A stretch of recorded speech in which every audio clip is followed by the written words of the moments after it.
ഒരു കുതിരയും ഒരാളും ഉണ്ടായിരുന്നു. കുതിര നല്ല പെർഫോമൻസ് ആയിരുന്നു. കുറച്ച് ദിവസം കഴിഞ്ഞപ്പോൾ കുതിരയുടെ കാലൊന്നും മുടത്തി. അത് കഴിഞ്ഞപ്പോൾ ഇയാളിങ്ങനെ ചികിത്സിച്ചു.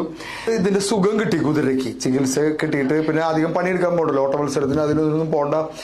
അസുഖം ഭേദമായിരുന്നു. പക്ഷെ കുതിര അത് മറച്ചു വെച്ചു. എന്നിട്ട് മുടന്തി നടക്കും. അപ്പൊ കുറെ മാസങ്ങൾ ഇങ്ങനെ പോയപ്പോ ഈ ഇതിന്റെ മുതലാളിക്ക് മടുത്തു. മുതലാളി വിചാരിച്ചു ഇതിനാണ്ട് കൊന്നു കളഞ്ഞേക്കാം എന്ന് വിചാരിച്ചിട്ട് കശാപ്പുകാരനെ കൊണ്ടുവന്നു. കൊല്ലാനുള്ള പരിപാടിയാണ്. അപ്പൊ ആട് ഇത് കേട്ടു. ആട് ഓടിപ്പോയിട്ട് കുതിരയോട് പറഞ്ഞു, എടാ കുതിര, നീ ഞാൻ അഭിനയിക്കണ്ട, നിന്റെ കാലിന്റെ അസുഖം മാറിയിട്ടില്ല എന്ന് വിചാരിച്ചു നിന്നെ കൊല്ലാനുള്ള പരിപാടിയാണ്.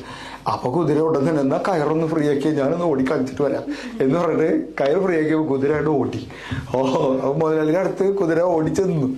ആ മുതലാളിക്ക് സന്തോഷമായി. ഓടി പൊളി, അയ്യോ ഇതിനല്ലേ നമ്മൾ കൊല്ലാൻ വെച്ചത്. ഭയങ്കര സന്തോഷം അയാൾക്ക്, കൊല്ലണ്ടല്ലോ. എന്നിട്ട് കശാപ്പുകാരോട് പറഞ്ഞു, നമുക്കിത് ആഘോഷിക്കണം. ആ ആടിനാണ് കൊന്നിട്ട് ബിരിയാണി വെച്ചിട്ട് എല്ലാവർക്കും കൊടുക്കാം. അപ്പൊ ആട് ഞാൻ ആരായി ചേട്ടാ എന്ന അവസ്ഥയിലായി.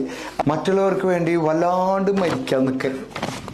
മറ്റുള്ളവർക്ക് വേണ്ടി അതൊരു കമ്പനിയിൽ ജോലി ചെയ്യുമ്പോൾ നമ്മൾ ശ്രദ്ധിക്കേണ്ട സാധനമാണ്.